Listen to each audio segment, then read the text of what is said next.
Hello, and welcome to Burning Cinema, a nostalgic look back and review of films gone by. I'm your host Ross, and joining me is my good friend and co-host Tom, and together we'll be dissecting and exploring the world of cinema and what it has to offer. So Tom, tell the good listeners, what is it we do here at Burning Cinema, and how does it all work? So how this works is each episode, one of us will assign the other one a film to watch. In the following episode, we'll discuss our thoughts, feelings of the chosen film, and see if we actually even liked it. So, last episode we spoke about The Day After Tomorrow, which was your choice to give to me, wasn't it? And some conflicting opinions on it. We did slightly, didn't we? Did not agree. I think it was very obvious, wasn't it? That was what was going on in there. Last time, I set Tom to see the film Armageddon. With Michael Bruce Willis. Bay's 1998 science fiction disaster film, very fitting with our end of the world theme at the moment. It is, yeah, and it is the last one in our little theme of episodes of Bulk of Four. Yeah, let's have a little sample. United States astronauts train for years. You have 12 days. You stick that in me, I'm gonna stab you in the heart with it. On July 1st, Tell me you've never let anybody down before.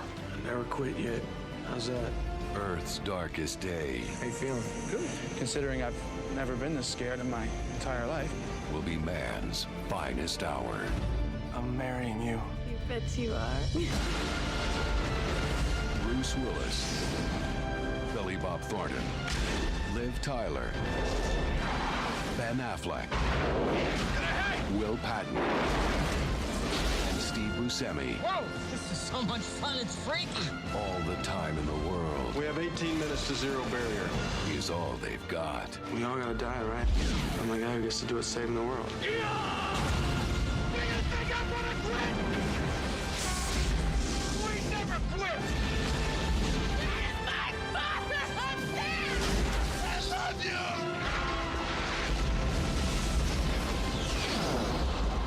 Armageddon. A Jerry Bruckheimer production, directed by Michael Bay. So, Armageddon. Wow, there's a lot to unpack on this, isn't there? I hadn't seen this for a little while, so... I can't remember the last time I actually watched this. Yeah. It's been a very long time. I've got a release date here of 7th of August 1998, I believe. Yes, for the UK release, and then 1st of July 1998 for the US. Nice. Another little summer blockbuster. Yeah, and it was. And I feel this is in this little realm of blockbusters where it's the last of its kind, I think. They certainly don't make like these anymore, do they? Like they do. No, there's, as you sort of mentioned before in a podcast about scale, but this is very much in filmmaker scale. We don't get such epic disaster movies or end of the world sort of movies as much anymore, where they film it in such these ways where it's just so... The film itself is meant to be just so catastrophic. Yeah. It's so rarely seen. The summer Huge. Disaster. Big subjects, big characters, big stars, big themes in it, big theme tunes, everything, isn't it? Yeah. Good, massive amount of cheese thrown in there. There was certainly an amount of cheese, I'll give you that.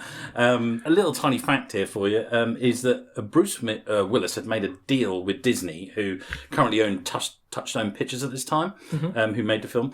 And what happened is Bruce Willis had a failed Broadway show at the time. He did, which I didn't know this, a Broadway show. I don't know what the name of it was, but it was certainly on Broadway, but it was not doing very well and was hemorrhaging money. And so what Bruce Willis did, in order to be in the film, he did a deal with Touchstone Pictures to say that they would, some of his fee, they would absorb some of the failures and costs and that to the Broadway show. So that's why he did it. So he took kind of a weird pay cut, which I imagine was not really a pay cut in our standards. I imagine he still walked away with a lot of money. Oh no, I've lost several millions out of my many millions. Exactly, yeah. And to obviously finance this sort of failed show or something. So that was a bit of a weird kind of, they obviously were giving out plenty of money, and they really wanted Bruce Willis to be the main character. And like we said before, I believe this is the almost prototype benchmark to what was, or still is, kind of the summer blockbuster. It's got that kind of wide audience appeal, hasn't it?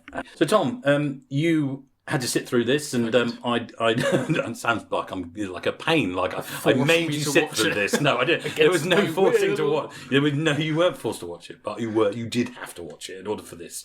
It wasn't forced, but was required of me. Yes. What was the story, man? What was it all about? Well, so it's raining, but it's not raining water. It's raining space rocks. So these come along, they devastate New York, cause an understandable level of panic amongst the population. NASA then realised an asteroid the size of Texas, apparently, is heading for Earth, and they've missed it. Bit of a mistake. Basically, it's going to do a dinosaur on us, and we're going to be wiped out. So apparently Earth's only hope is that Bruce Willis can get his team of miscreants and perverts, which is pretty much what they are. That was how they were written. To become astronauts, to detonate a nuclear bomb, which is America's usual problem solver, inside an asteroid, split it in half so it misses the Earth, and thus saves us all from going into extinction. Wow. When you say it like that, when I said there's a lot, that's a lot going on, isn't there, in this? There's many, some would say it's a traditional Michael Bay film. Yeah. But some interesting things I found out while sort of doing a bit of research into this film. It says at the sort of the start of the film, we meet Bruce Willis's character. He's working on an oil rig. They actually filmed on a real oil rig for that, which is quite surprising, really, given how notoriously dangerous and wild they can be. I mean, I saw when I went back and watched this. Obviously, we're looking through this from different eyes. I certainly realised then that this is like real footage. Which is something you don't get to see a lot nowadays, do you? Where real locations and real footage.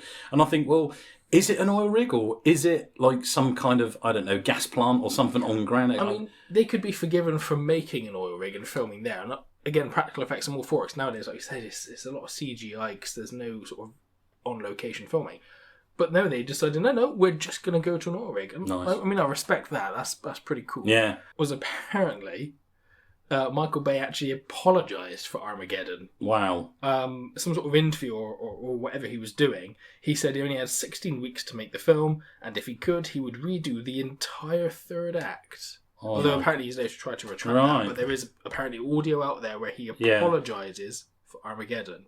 Good Lord. Which is interesting. Oh dear. And another thing I found out, obviously, you may or may not, people who have seen this film may or may not be surprised to hear that this film is not overly accurate with its science. Apparently NASA shows this film during their management training program, and new managers are tasked to find as many errors as possible, and the most recent stat was that 168 have been discovered so far. I mean, that doesn't fare well for what we're about to deep dive into, is it? I don't know if we're going to find that many, but I mean, I'm not sure we're going to outdo NASA scientists. So should we delve into it? Should we go? Let's go for it. Yeah.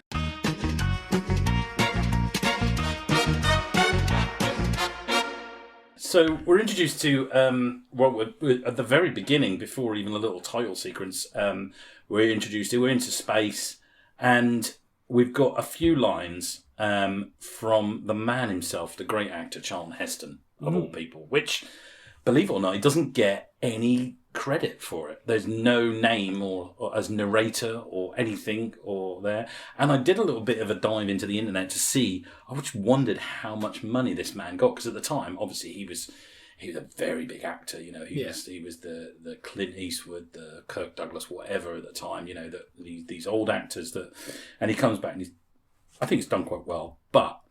Yeah, no idea how much he got. So it's a bit of a mystery of wonder what kind of money that was floating around to ask him to literally read about 4 lines of dialogue. And so our man Heston, doesn't he, says that, 65 million years ago this happened, a meteorite the size of Texas, isn't it, hit the Earth and wiped the dinosaurs out, which we kind of know that. But what I do love about it is that we actually get to see that at the beginning of the film. We get a little nice little cheeky... They do a nice little CGI recreation of the events, and it is quite nice. It sort of just warms you up as to what's going on. Quite literally warms you up. It warms the dinosaurs up, that's for sure. Well and truly cooked. But I guess there is probably, again, as I've already said, a level of cheese to this line. But I did like it when he goes, "It will happen again." Yeah. It's just a question of when. And it's important in this film, I think, because... spoiler alert, they're going to save the day. So we're not going to get the big effects at the end. No. We're not going to get the Earth being wiped out. So I get that somebody would have sat there and gone, we need to kind of show something. We need some some cool stuff to be shown of like what we're actually going to be facing. It's almost like they're trying to justify it. Say, look, this has actually happened, so it could happen again.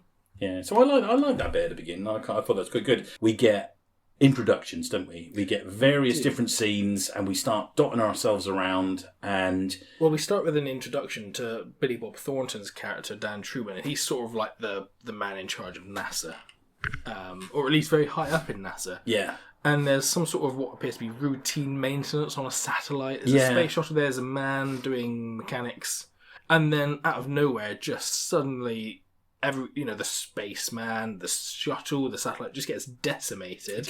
Nobody really knows what's going on. We just have the spaceman. He gets hit in the helmet, and he just goes screaming off into space. Tennis ball sized rock through the. I mean, that's pretty. It's grim. It's that's not like a nice way to go. Straight in the face, isn't it? But he's alive. Is he? Because I'm pretty sure as he floats off into space, you hear him screaming. Oh God! So a grim way to go, and this is when chaos just reigns, literally, because all these they don't really know what they are, do they? They say in the film that they're like, we've got all these bogies coming in, and we're under attack as missiles, and they're launching fighter planes, but it's just space rocks. And there's a big explosion in space. The whole space station or the shuttle, doesn't it, that's been repaired, detonates. Does classic kind of Star Wars explosion in space. I think that sets us up for straight away that like we're going to do explosions in space. We're not got to abide by the rules of gravity, a vacuum, or anything scientific. There will be explosions, whether you like it or not. Yeah, here it is, everybody. This is where we're at, and then we just get explosions all through New York. Because that's where we're sort of focusing this a little bit. Mm-hmm. Is where the asteroids, the meteorites, they are. They're coming down. They're destroying New York. They kill some random Samoan dude, a guy with a dog, and I think just slightly going back or rocking back slightly. Classic Michael Bay and Jerry Bruckheimer kind of collaboration.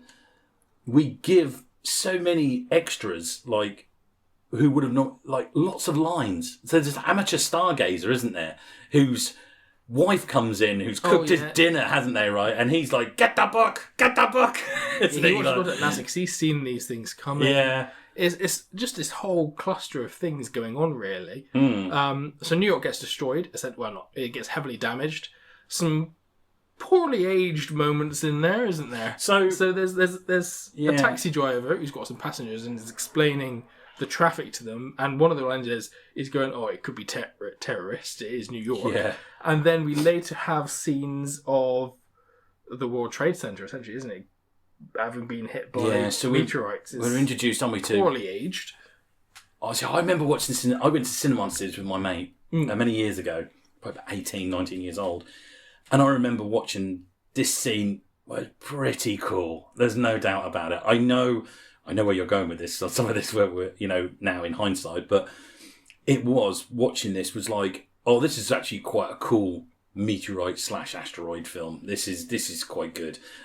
We've got we're actually going to see devastation, and we're not just going to be told like meteorite films of the years gone by where we just talked about it. Yeah, I think there is a film with Sean Connery called Meteorite, which used to be always on TV many years ago when I was younger. And the whole film, whilst it's quite a good and a bit of a classic, and Sean Connery's quite good in it, it's just him as a scientist walking backwards and forwards with lots of people in offices talking about something. And every now and again we get a very model shot of a meteorite just making its way to Earth slowly. And that's all it is through the whole film. And it's kind of that's a bit boring now. I probably back in the 70s that was probably quite good, but now we're treated to, or certainly in this film, we've got shots of cars spinning over, people jumping out of the way, isn't it? He goes into a fair bit of detail. We see all these different meteorites streaking through the sky. It's a really cool visual. I'm pretty sure he's reused some of a later Transformers film. And then there's just, hitting buildings are falling, everyone's panicking, rubble's falling everywhere. He even goes into the detail of actually focusing on people falling from the buildings, doesn't he? This is the Chrysler building, isn't it? As the top of the Chrysler building goes off, doesn't it? It comes down. That's quite a crazy shot, really, isn't it? And then you get this kind of looking up, don't you? And there's there's people falling out of this building, which there probably would be, wouldn't there?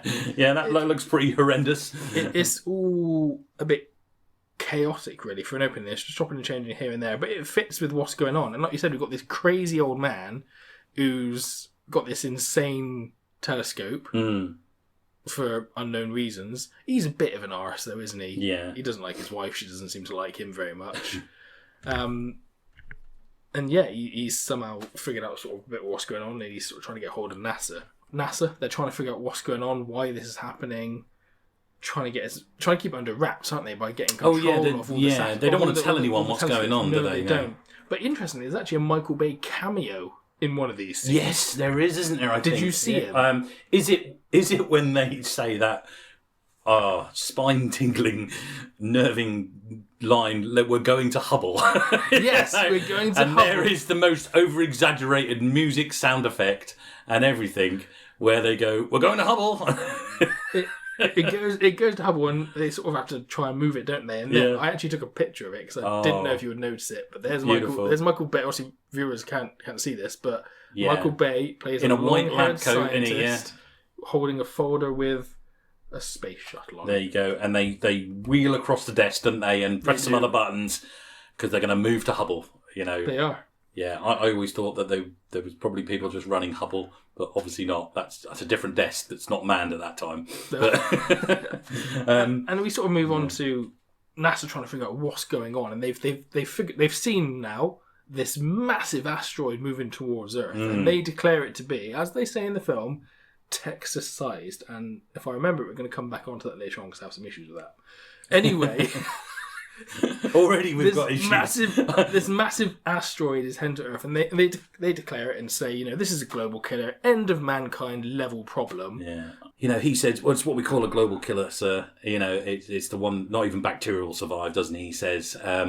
And the president, doesn't he, gives this like, oh my God, doesn't he? Like, that's my best impression. That was good, I like it. Yeah. But, and it's the most, we're talking overacting, really big, you know, audacious kind of moments. And there's a guy running, isn't there, with a I don't know where he's printed it from, but he's like printed something off, hasn't he, on some Epson Xerox or something sort of thing, right? And he's waving it around and he slams on a desk and he goes, we've got 18 days. You know, and it's good because we go, right, now we know the facts. We know... Well, we're there at the point, and we've got our timeline. We know the problem. Yeah. This is a big issue. And do you know, actually, there's a bit in here I quite like, and it's a relatively minor detail in the grand scheme of things that I actually really quite liked. And it's almost as if Michael Bay had thought about this, or the scriptwriters thought about what people are going to say. Michael Bay thinking about things.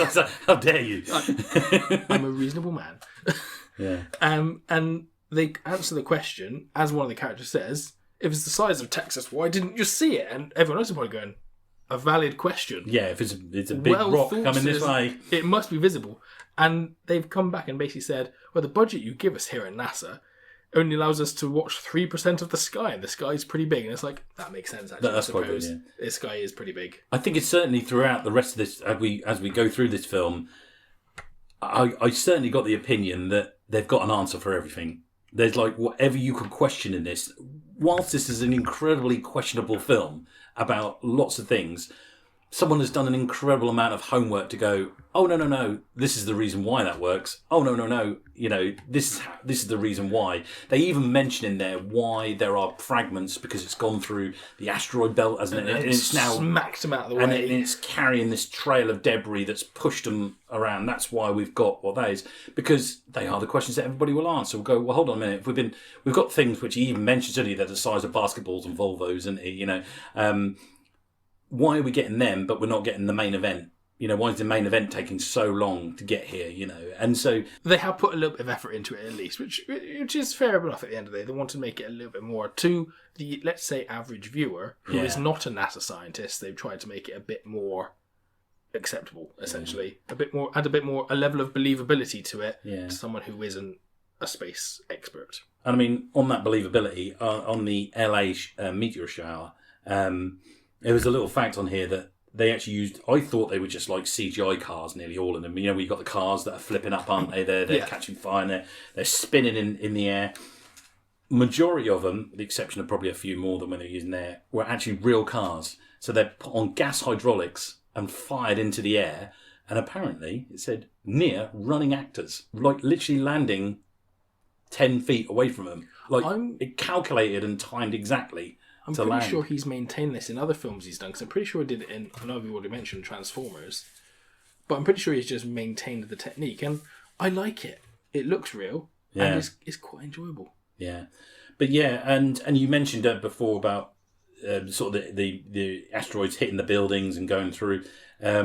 Obviously, we do see on that.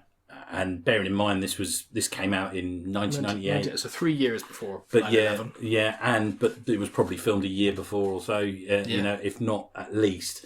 So you're talking way before 9/11, the events of that.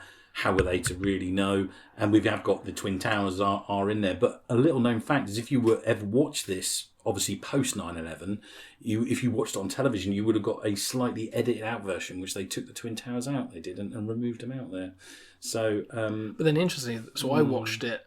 This is not an advert on Disney Plus, and they had them kept in there. Yeah, and so I think now, like a lot of films now, there's the original versions are all in there. Yeah, you could go back. Yeah, I know loads of examples of that. I remember watching Die Hard 2 once. I know this is a little bit off key, and it had all the swearing taken out, and I'd never seen a version of it with the swearing in. Yeah, there was a special TV version, but the TV version was even made for video release. What about that?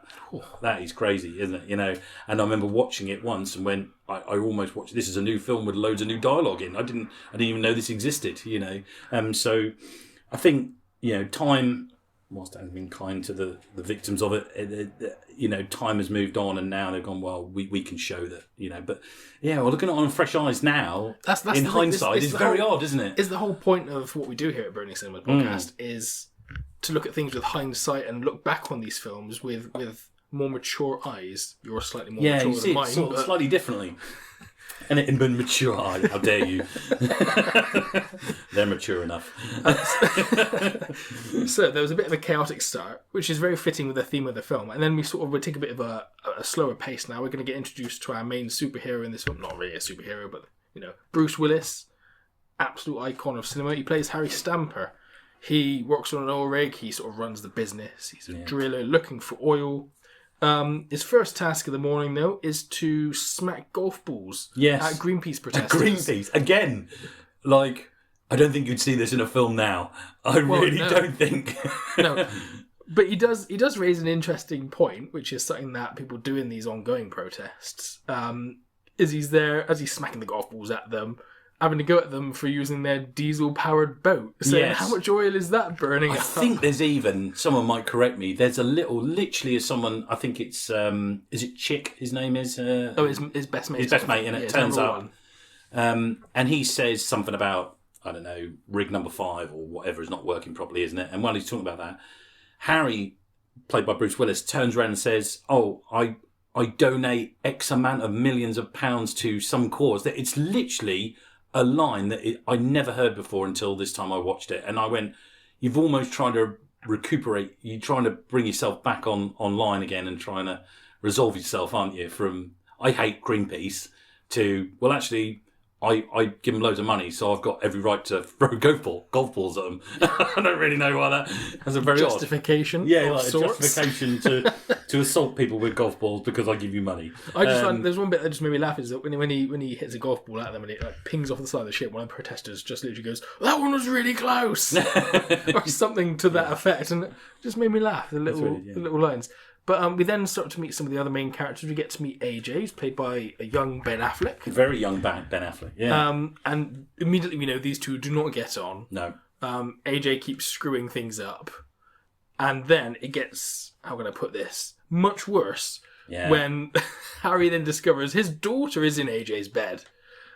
This then is another bit I have an issue with. Oh. Is that on an actual oil rig, obviously in terms of the film, they're on an oil rig. Harry's solution to this is to try and shoot him. Yeah, this is really weird.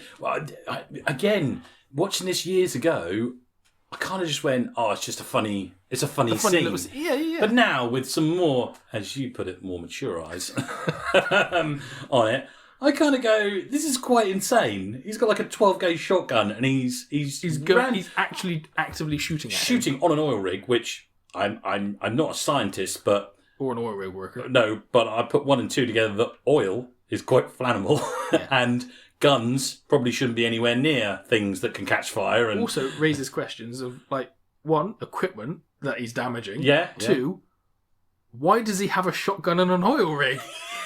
Yeah, that's another one. Like, why have we got guns in it? It's just Michael Bay. Just any, and again, we'll come later on to the most obscure gun placing that you've ever seen in your life. Yeah. You Turns probably out know what I'm talking. Yeah, this is not the weirdest place to find a gun in this film. To find a gun. Yeah, and I find that really strangely odd because it's sort of like going, oh no, he's actually trying to shoot him. And he does shoot him, doesn't he? And he does. He cops it in the leg, doesn't he, or something? A bit of shrapnel or something fires off, and even one guy turns around and says, "Oh, come on, Harry, stop this now. It's getting serious." All of his team are there saying, "You need to stop this.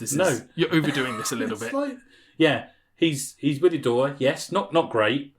Probably as a father, yeah, not obviously happy about that. Is execution the correct solution? Shooting him on an oil rig in front of his mates, probably not great. But it does introduce us to all our roughnecks, doesn't it?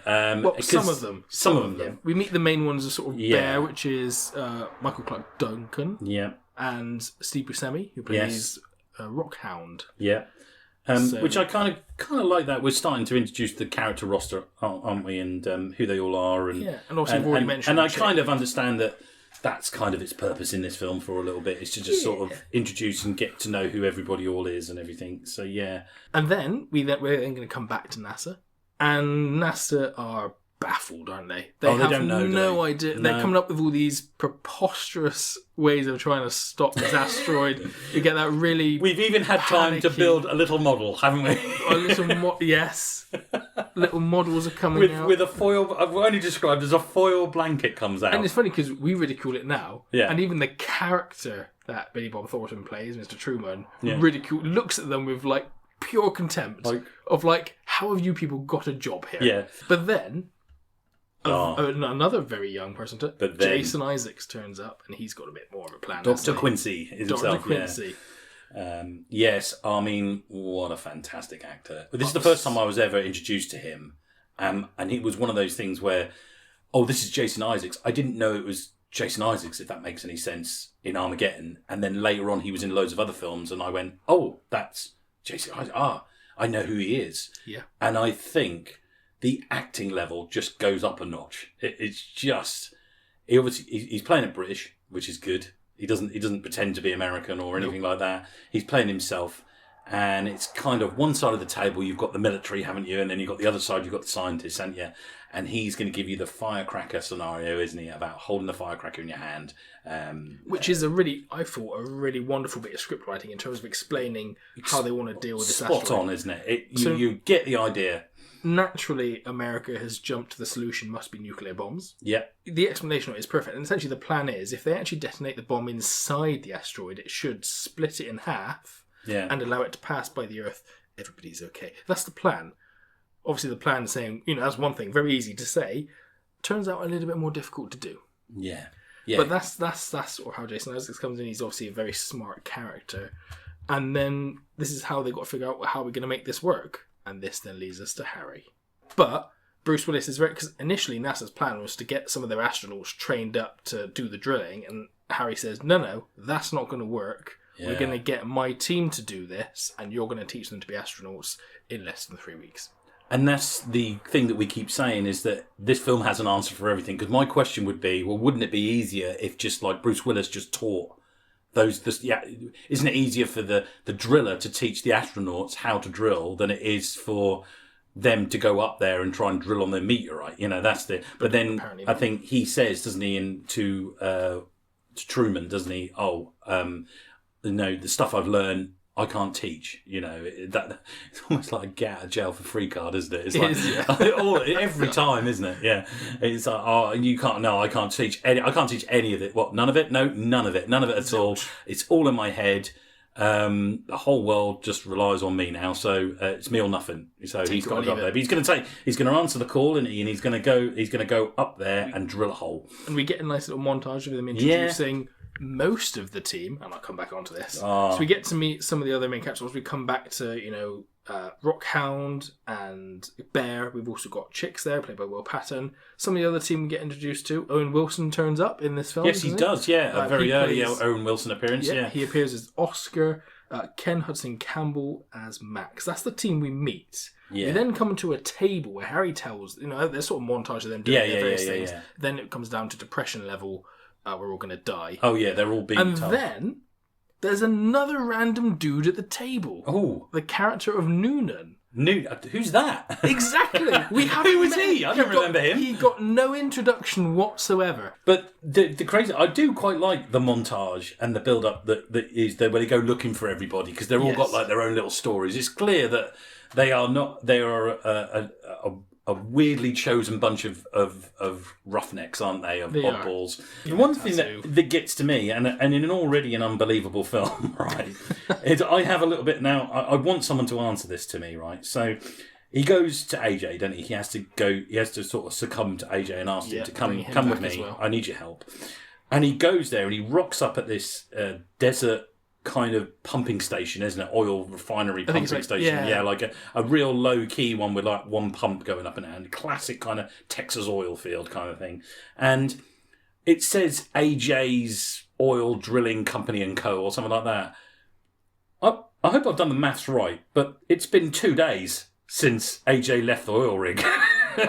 In 2 days, right, he has managed to, one, leave the oil rig. I assume he was in the South China Seas. They were in the South China Sea, yeah. He's got back, that's 9 hours to start with, flight, right? He's flown back, got back, found an oil refinery or some sort of oil pumping station, set up, bought it, got it himself, and even done corporate branding for it as well. Low level corporate branding. But it's still signed right. Yeah, he's signed it. He's got this up and running. I mean, good on him.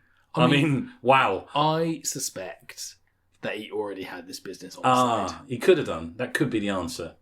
Yeah, but I don't know.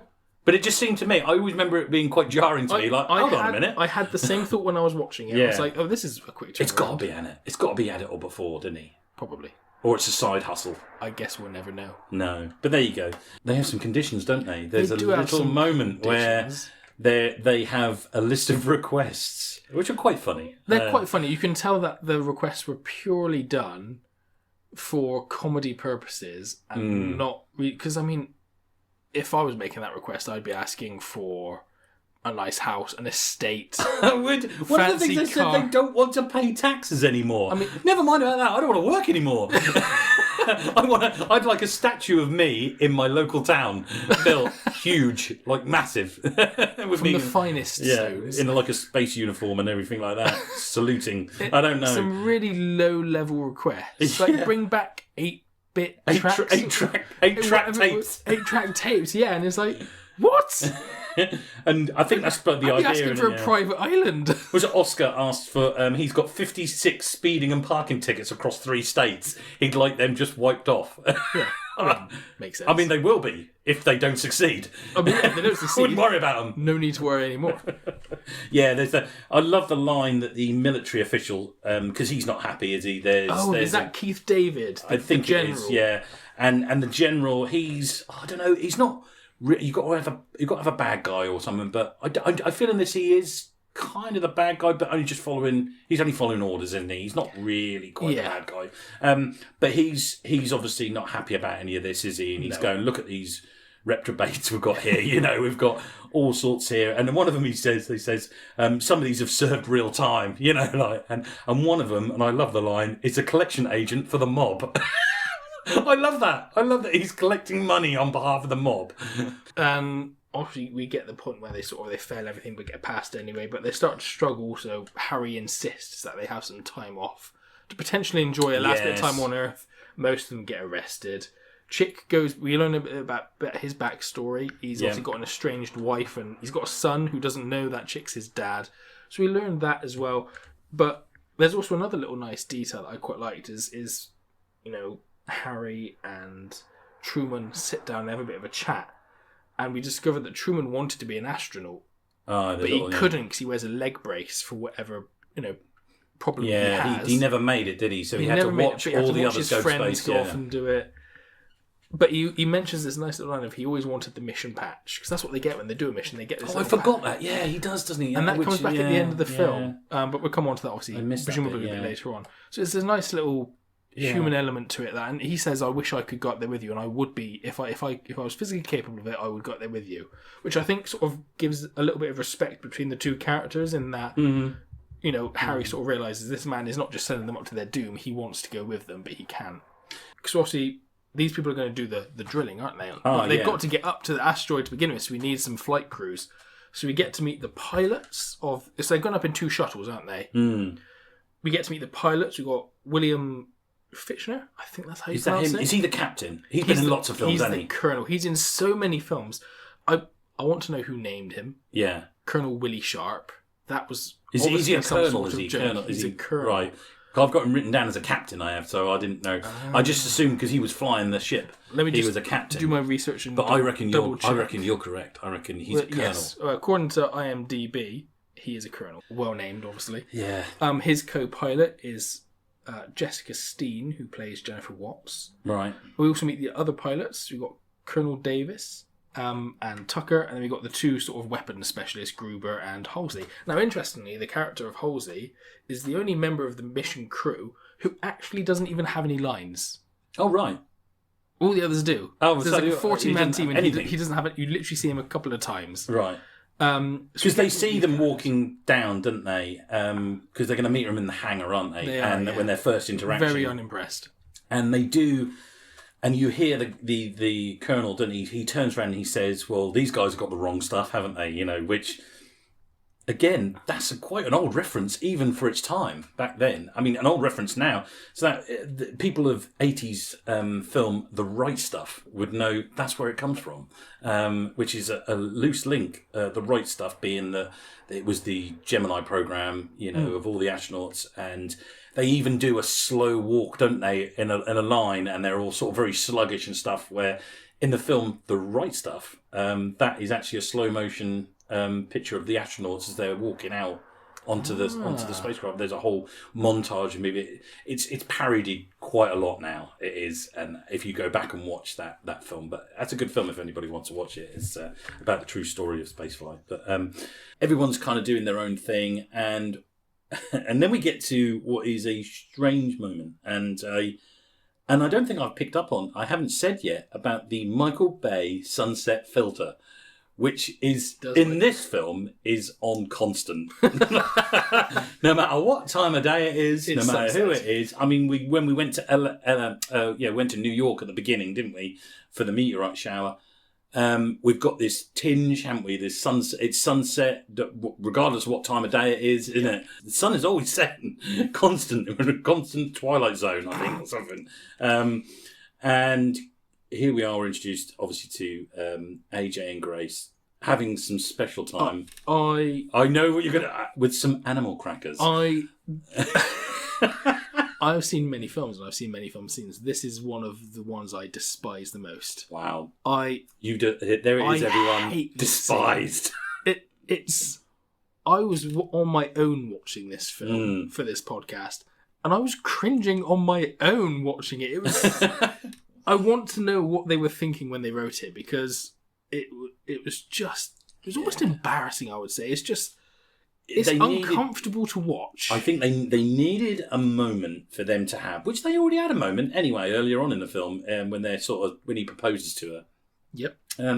So we'd already had that, but I think we needed kind of like, this is the last time on Earth. We're going, I assume, tomorrow, to fly out.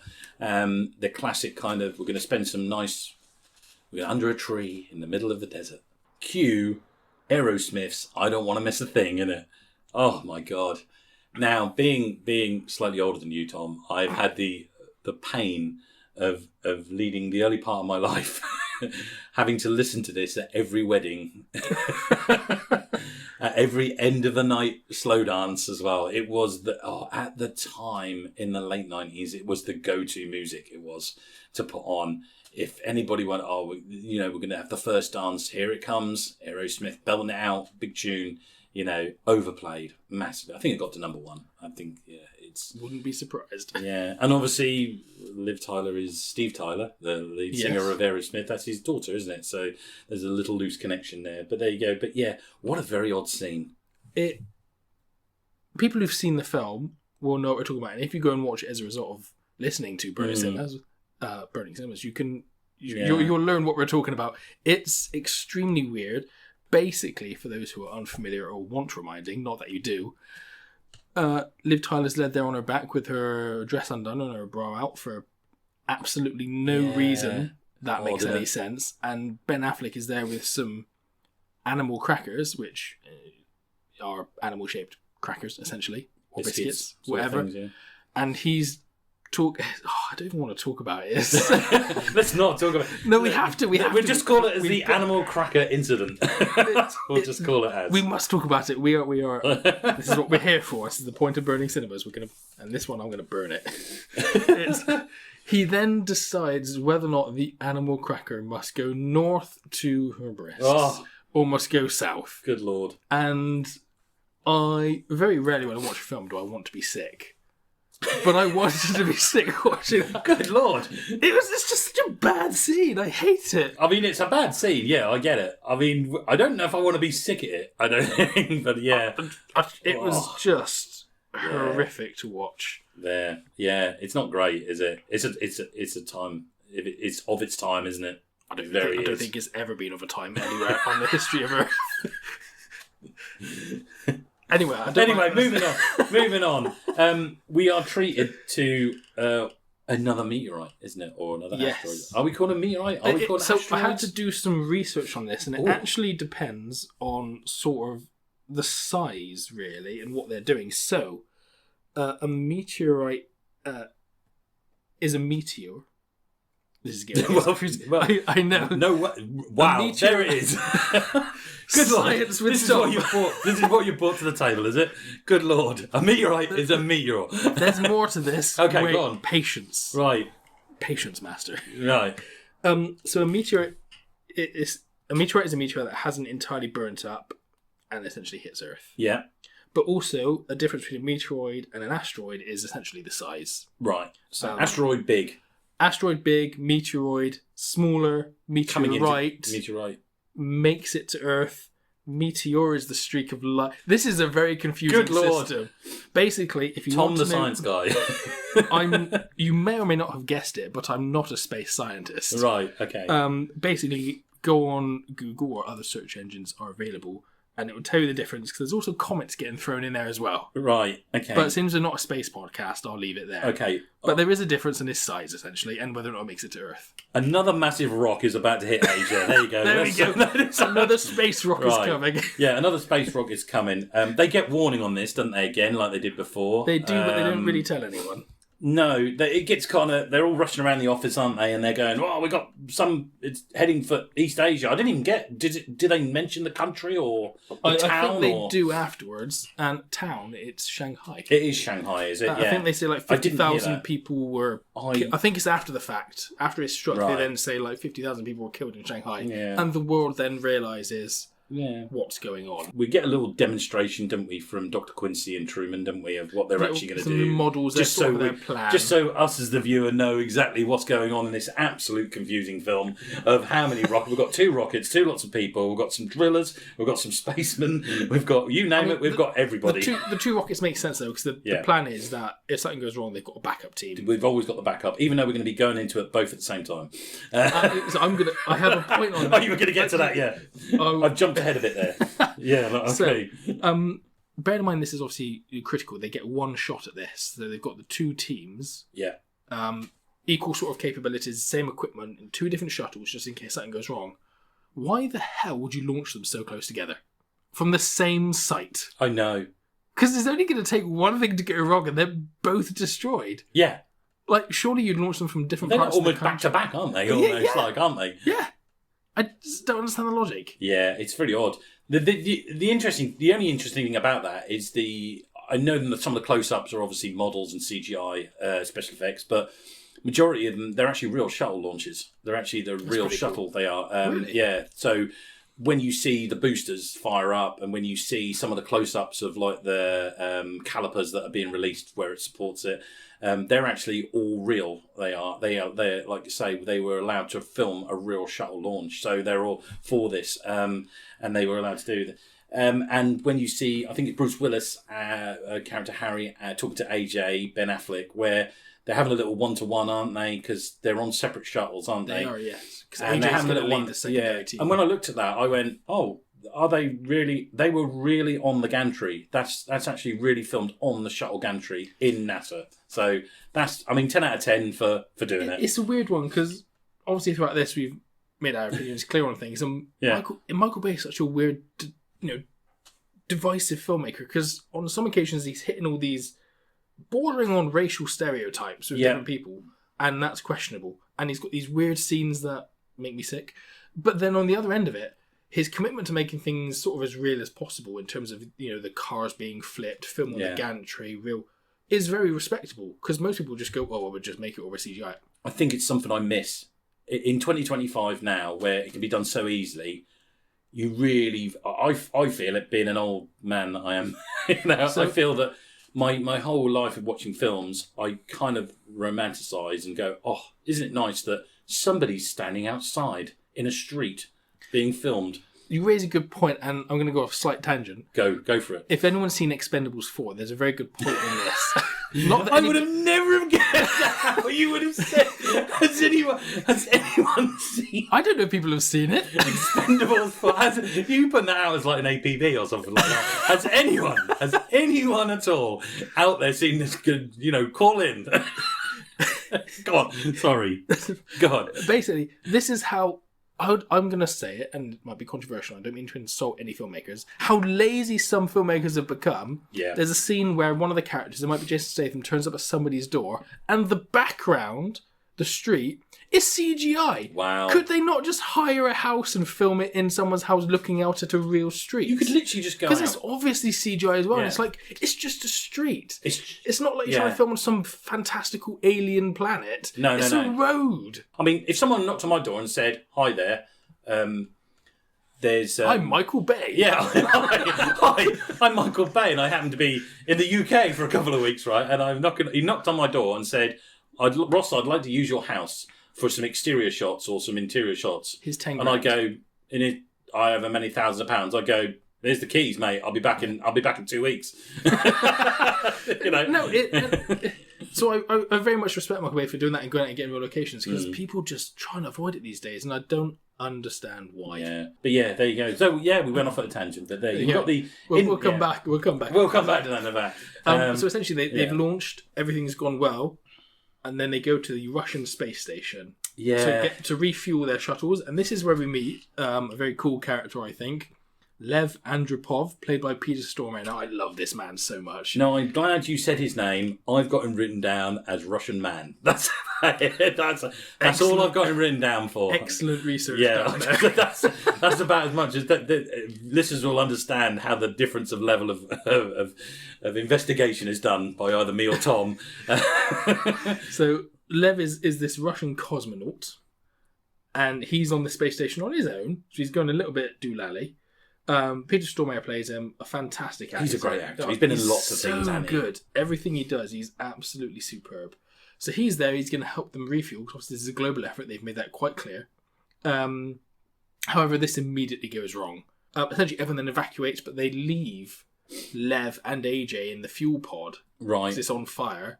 So they have to crawl through like the air conditioning vents to escape. They just about escape in the end before the whole thing detonates and blows up the Russian space station. So they've gone off, and what they've essentially done is picked up a passenger on their way. So now we've got mission. one extra now, haven't we? One extra man. But they're going to carry on their journey. Yeah. And the plan is in doing this is to sort of come in behind the asteroid, where they say hopefully that won't have it. Probably not the best place to come into an asteroid. I'd say behind it. There is a hell of a ton of space debris. Lots of rocks, and this is where it all goes even more wrong. So the Independence is hit by this debris. It's damaged. And it loses control, nearly wipes out the other shuttle. Again, a fine example of why the hell would you fly them so close? Because it nearly wipes them out and destroys everything. And then it crashes. So basically the glass cracks. Oh, yeah. The two pilots get sucked out into space. Awful. Kind of. Horrible way to go. They get, sucked out of it, and then doesn't one hit the windscreen or something of, the other ship or something, and sort of screeches and slides off it. You think they go, was that Captain whoever? It's just Yeah. grim. It's a nasty way to go, and then it loses control. It crashes on the satellite, and in that, perhaps unsurprisingly, the person who doesn't speak, Halsey, is killed. Noonan is killed, as we obviously predicted. We lose a few people, but we also lose Owen Wilson's Oscar. Yeah, he died, doesn't he? Yeah, he's gone. Yeah, Because he can't get his helmet on properly, and No. then it's all sort of shattered when they speak to him. And then it goes wrong for the other shuttle as well, because they overshoot the landing site by about 26 miles. Yeah. So, yeah, we then realise that Rockhound is not, whilst he's been a bit of a funny poke at fun character all the way through, we then realise bit of a that, creep. oh, no, he's like a geologist, isn't he? And He's a proper genius. Yeah, he knows exactly. I assume he's like someone who knows where to drill. He knows the land formation and stuff like that. And he points it out to him, doesn't it? That yeah, you've landed us on, in his words, isn't it? An iron plate, isn't it? Like, Because what they were aiming for on the land site Yeah. was a soft ground that they can quickly drill down. yeah, But this iron ferrite is going to make their lives so much more difficult. it's going to be tougher. Yeah, it's going to be harder to drill because we're going to be drilling through metal ferrite, aren't we? Instead of drilling through rock, and that's going to cause problems. So now, Let me sort of do a bit more skipping around in these coming scenes. So we go back to AJ-11 Bear, who are still alive. They get into their Armadillo space vehicle. the armadillo, yeah. Which they then decide... And I have an issue. It has a machine gun on it, which Yeah. they then use to shoot the side of the space shuttle to escape and drive it out. Yeah. Why have they We got see a this machine gun? I forgot machine gun. I've got to be honest with you. By this point of the film, even though I'm the one who picked this film, You did. I did start to lose a little bit of interest towards it. I don't like the whole time when they're on the asteroid, and I like the idea when they're drilling. Maybe this is why Michael Bay said he would have redone the final third. Yeah, because it's very interesting because I sit there and go, I like the idea that we got on it. I like the idea we lost the shuttle, and then the stakes are getting higher and higher, aren't they? Because we lost the shuttle, we've landed on an iron plate, we've got no radio signal, which coincides with what the military are about to do. That they're thinking they're going to remote detonate it anyway, because these guys, we haven't heard from them. We need to do it before the point of no return, and I get that. But then I sat there and I thought, we've got the whole AJ and Russian man trying to get back, along with Bear, isn't it, in the Armadillo, in this like 4x4 thing, you know, which is the other, which comes apparent later on. But I just find I found it a bit boring, and kind of like, and we got a lot of to and fro in, where we're not really, not a lot's going on. It's weird because lots is going on, but not a lot is going on. It's like it just doesn't successfully bring the drama of the situation to the screen. It's a weird end to the film, really, this final thing. And like I said, maybe this is why Michael Bay wasn't quite such a big fan of it and wanted to redo it. Yeah. But yeah, we jump around quite a lot because, you know, they've escaped with their machine gun. Why they need a machine gun, I don't know. What were they? Obviously, it's a plot thing, isn't it? Were they thinking that might have been aliens on there, or hostile aliens? I don't know. Well, we'll just put this gun on here just in case. You never know. Yeah, and in the middle of all this, the US president then has some sort of meltdown and decides that he's going to just detonate the bomb on the surface because they're about to lose signal to a remote detonator, which their contingency plan is just to blow it up on the surface, which they've already been told won't work. The drillers are not having this. Bruce Willis is not having that. He said, let us finish the job we've been paid for. Yeah. And then we come on to, as well, in amongst all of that, the strangest gun placement on this film. Another strange gun placement. Yeah. Is that the colonel at one point opens up a cabinet and there is a pistol in there. It's just lying there, isn't it? Just there. It's not even holstered into anything. No, it's It's just lying there, around. Bouncing around inside that thing while we're in zero gravity. But even his co-pilot looks at him like, what's that doing there? Exactly. And Chick does this like great line, doesn't he? Like, who has a gun in space? It's a great line, isn't it? I mean, he's literally speaking for everybody in the cinema at that time. He was. I mean, everyone was going, "What's a gun doing in space?" Like, why have you got that? Yeah, why is that even here? Meanwhile, on the other side of town, on their own little jolly adventure, on their little road trip, AJ, Lev, and Bear have come across, as they put it, the Grand Canyon on an asteroid, and this just do you know what? to get more. To my disgust of this, right, and I am disgusted with this scene, I didn't write anything about it. I didn't. Whoa! I literally let it play out. I didn't watch it, and I went, I'm not even going to write anything about it. Because I don't like it. It just keeps moving backwards and forwards, doesn't it, between them? That you're not really getting anywhere. You got no sense. The sense of urgency is slightly lost a little bit. I think it is, and then it's lost even more when Rockhound goes mad. Essentially, they declare him I as did having. quite like it though. Oh, no, I find liked it. I find liked quite it because funny. Steve Buscemi he delivers. He's another one who's a standout in this film. But he has what they call space dementia. Is that a thing? I don't even know. Doesn't make any sense because dementia is obviously sort of like losing memory and that sort of thing. But what he's actually just done is gone mad and decided to play with their machine gun and shoot some rocks. Yeah, then that's the second machine gun. That's this on is an interesting thing.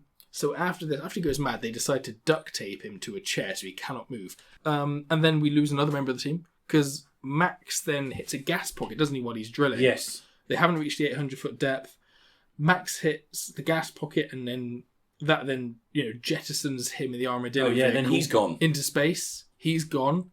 Then we skip back to Earth. Yeah, don't we? Because then there's another bit of city destruction. Whoa, and this is only one word: brutal. Yep, the city of love, everybody. Oh no, not loved that much by the Americans if they chose it. No, properly destroyed. I mean, I when I watched this the first time, I remember being quite wow. They went all out on that, didn't they? That like this meteorite comes down, doesn't it? Hits Paris, doesn't it? Right in the centre where you see there's like a shot, isn't it? You see a gargoyle, don't you? And I assume it's from Notre Dame. Yeah. And then you see the Eiffel Tower in the foreground sort of getting blown over. It gets snaps, doesn't it, or something as it's. Yeah, I think the Americans got a little bit against the French. I don't know. Maybe I don't know. I always felt that a little bit. When I watched it the first time, I was thinking, I wonder why they chose Paris. I suppose it's quite iconic, isn't it? It's got to be iconic cities, hasn't it? And sort of big, well-known ones. Something Paris, that Shanghai. I was going to say right at the beginning, but I felt that it really emphasises it here. When we are on the asteroid, as we are plummeting towards Earth, and they're drilling away like a good one, I noticed there is an American flag in the ground, like the Apollo mission flag. What? That means somebody, while this was going on, had time to unfurl a flag on a pole and hammer it into the ground, right? Seriously, go back and watch it, right? It is literally a blink you miss it moment. It's when chaos is happening, the ground is starting to open up and everything. And you see it just as some of the characters are being tossed about into space. You see it in the corner and there is an American flag on a flagpole in the ground, like as if to say, we stake our claim here. And that got me sit there looking at the American flags in this film and just how many there were. There's probably a drinking game, isn't there? Probably involved in that. You get those kind of drink every time you see an American flag. I mean, I saw some forum and that said 300 of them in, so that's a lot. Wow. I don't think you'd get to the end, would you? No, that is awful. So anyway, they do get to 800 feet. Excellent, which is kind of convenient as they were on their last transmission and last drill bit for their equipment, but they make it. And then they discover that the remote detonator for the bomb is broken. This is a classic, isn't it? Yeah. Which means somebody has to stay behind. Damn. Didn't he? So they draw straws and AJ has the short one. Yeah, he's got to stay behind. So yeah, he's got to stay behind. It's all very sad. So Harry says, well, I'll take you down in the little space lift we have to get down from the armadillo. Takes him down and then promptly rips out his air tube, pushes him back in the lift, gives him his mission patch, says, give this to Truman, and sets off to do it himself. Yeah, he does the hero thing, doesn't he? He does indeed. And then the rest of the team evac, and he detonates the explosion, doesn't he? Yeah, there you go. He does it just in time. But I have another problem here. But didn't they have an issue with the shuttle? Didn't it? It doesn't start, does it? Yes. So it doesn't start. So we have a cliche, don't we, of classic kind of I'm turning the ignition key. I don't know if that's an ignition key. A space shuttle relies on an foot ignition off the key. Foot off the clutch. Little more gas. So it's actually quite a nice little bit. So the co-pilot, she goes down to sort of try and work things, and then Lev the Russian decides to follow her down because he's angry at this point. Yeah. He's fed up. Yeah. And she's trying to fix all the systems, and she's having a go at him for interfering, and he's just going off on a complete tangent. He's like, American components, Russian components, all made in Taiwan. Yeah. But it's true. Yeah. And then he goes, I know how to fix this, pushes her out of the way, and just starts beating the machine with a metal bar or something. I don't know. Is it a lot? It looks to me like a large spanner, a huge. He just starts smacking. He's having a full-on rage, and it starts, doesn't it? Yeah, it works, and I love it. I mean, it's so funny. Yeah, I mean, he gets his moment, doesn't he? Where he sort of saves the day, I suppose. And he said that, I don't want to go home, do I? Back to Russia, not a hero. And, Yeah. And I'll do it. And he can go now back to homeland. If they get home, he can be a hero, kind of, that he managed to get. They've done what they needed to do. Big cheers. Heroes Everyone's welcome. Great. AJ gives Truman Harry's patch and says Yes, he he wanted does, you to have yeah. that, which is a nice little bit. Also, he said we were going to come back to that. He gets his mission patch. And I love how Rockhound is. I think it's just before they land, isn't it? He says, "Remember, we're heroes now." So that incident on the asteroid, let's still keep that under wraps. And that's exactly how you would be, wouldn't you? You'd be like, let's not talk about my craziness of trying to kill you all. let's just all enjoy being heroes. We can leave that for the book later on. Yeah, it's fair. And that's pretty much the end of the film, really, then, isn't it? I mean, well, it does. Yeah, we have this lovely little montage. And I've got a little cool fact about this as well. So the credits are rolling of these little montages of clips of AJ and Grace's wedding, and all the survivors are there.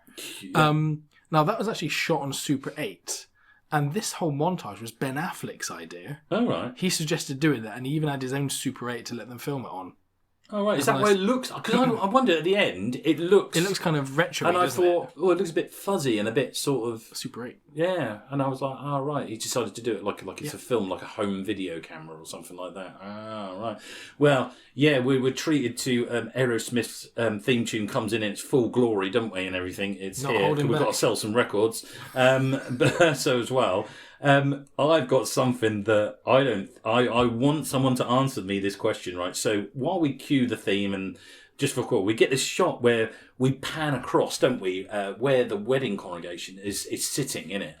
We get Bear is crying, isn't he? He's this big burly man, isn't it? Is crying while he's at the wedding. Steve Buscemi is clearly a rockhound, isn't it? He's with his stripper girlfriend, isn't he? She's there. She's rocked up for it as well. And we've got a couple of others.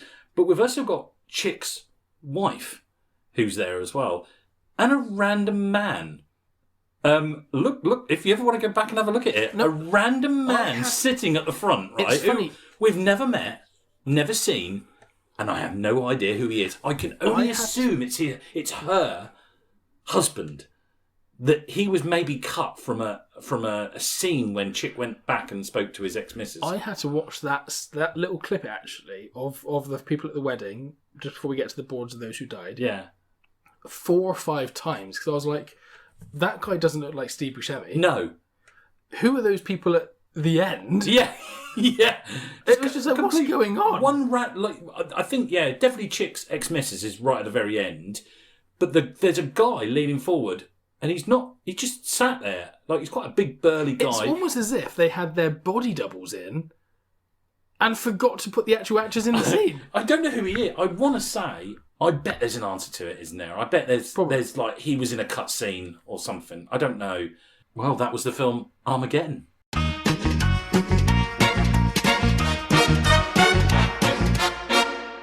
Obviously, we go down our normal route where we look at it and we say, well, did you have a favourite character, Tom, out of all this? I did. Yeah. It was quite an easy one.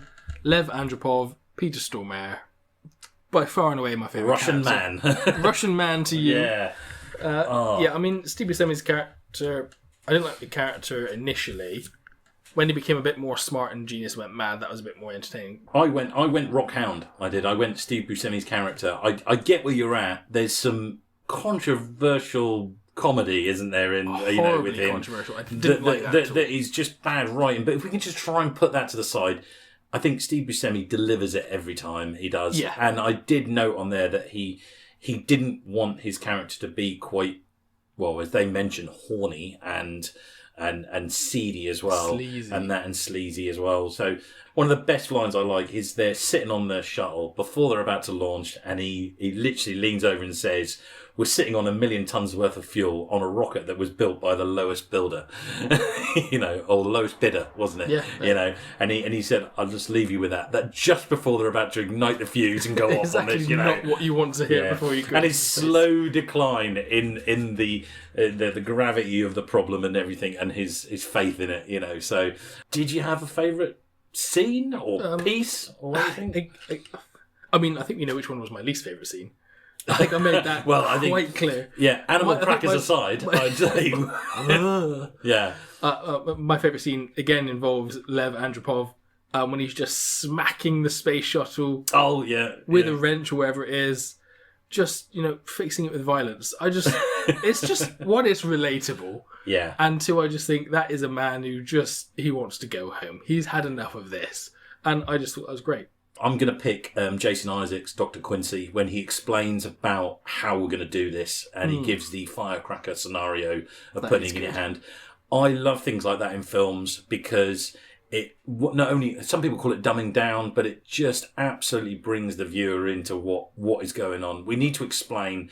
It'd be very easy just to sit there and say, we're going to put a nuclear weapon, we're going to drill 800 feet and we're going to put this nuclear weapon and we're going to do this. And lots of people say, they go, all right, well, why are we... The first question that's going to be asked every time, why are we drilling in it? Why are we doing this? Why are we doing that? In a film that answers all the questions. It's weird that this film has so many good moments and also so many bad moments. It's a hot and cold film, isn't it, all the way through? It really is. Which is going to be a bit of a pain for us, considering how we when we go. Well, we're at it now, aren't we? Shall we do it? Yeah.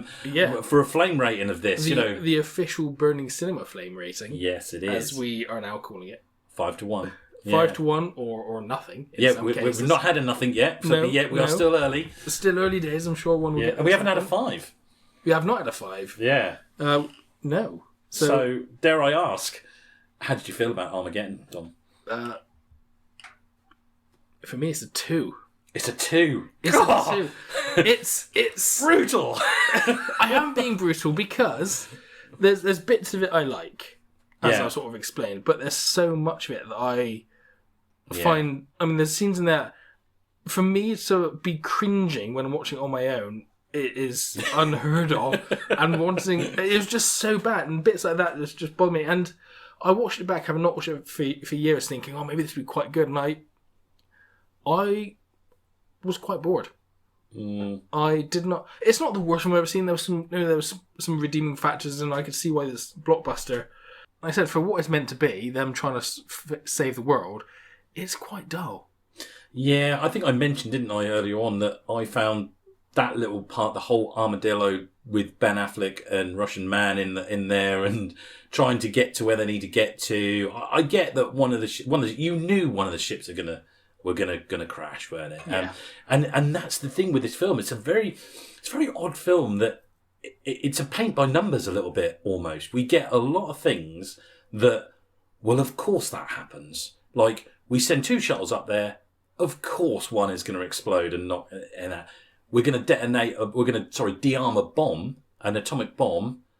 Oh, which wire do we cut? They even put that in there, didn't they? They had, which wire, is it blue or red? All, call them cliches, call them, whatever they might be.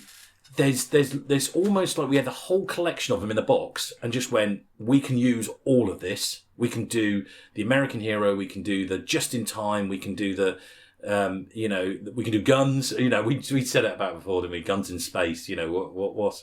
And it even self-references. But overall, it's a fun film, and I remember being thoroughly enjoyed with it when I was younger. However, I think it's dated. It's got its flaws, and I think if you can suspend your mind far enough, right, and I mean as possible as it will go, you'll enjoy this. It has some great scenes. It's got some great characters in it. It clearly entertains. I went for 3 flames. Okay. And an animal cracker. I was getting a little bit worried that you were going to say 4 for a second, and then there's going to be a fight. It doesn't. But I did when I chose this film, and I sat there and I go, because I had a little bit of passion for it, and I kind of enjoyed it, and I think it's quite a fun film. I think it's a good one for Tom to watch. I had that in mind. I thought, I think it's quite a good film. But then going back to this, and I think this is the whole point of the podcast, is that, you look at it through fresh eyes and you go, yeah, I don't think it kind of hits the mark like it does. It's a good point you raised, because I think that's why I'm giving it a 2, was because I was quite excited when you assigned me this film. Obviously, having forgotten certain scenes. But then watching it back, I felt it didn't actually live up to the excitement I was expecting from it. And I think that's what has influenced my rating from a 3 down to a 2. Wow. We come to the end of our season, really, or how you say little arc, whatever you want to call it. Yeah. So, listeners, as you've noticed over the course of these last 4 episodes, it's all been about the end of the world. So we've had to take a roller coaster ride through aliens, weather, meteorites, you name it. We've had it trying to destroy us and wipe us off this planet. And we're going to take a back seat for that. Let's not say we won't return one day. And our next little theme we're going to do, it comes under the title of X Marks the Plot. You see what I did there, can't you? Mm-hmm. And so we're going to deep delve into we're looking for treasure, my man. We are? We are. X marks the spot. So we're going to look for treasure, whether it might be, treasure of knowledge or treasure, of value. Whatever it might be, we'll be after it. And so we swing back around, Tom, and with that thing, what are you building up for? I'm going to go straight into a traditional option when it comes to X marks the spot. I'm thinking pirates. And we're going to go and watch Pirates of the Caribbean, The Curse of the Black Pearl. They've taken Elizabeth. Welcome aboard the Black Pearl. We must save her.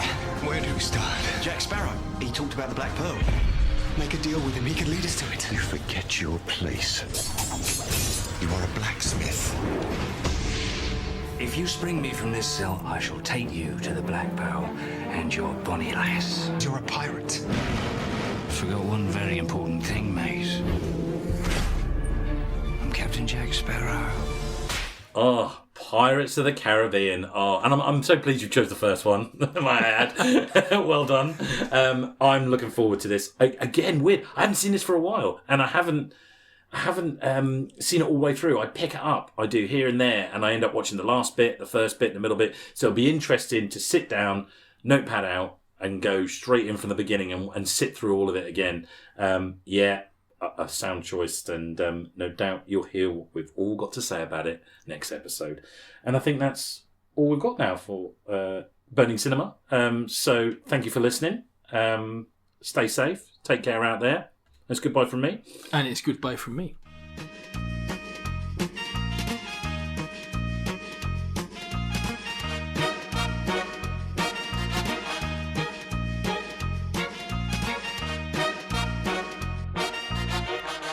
And remember, you can follow us on our YouTube channel with new episodes every other Monday.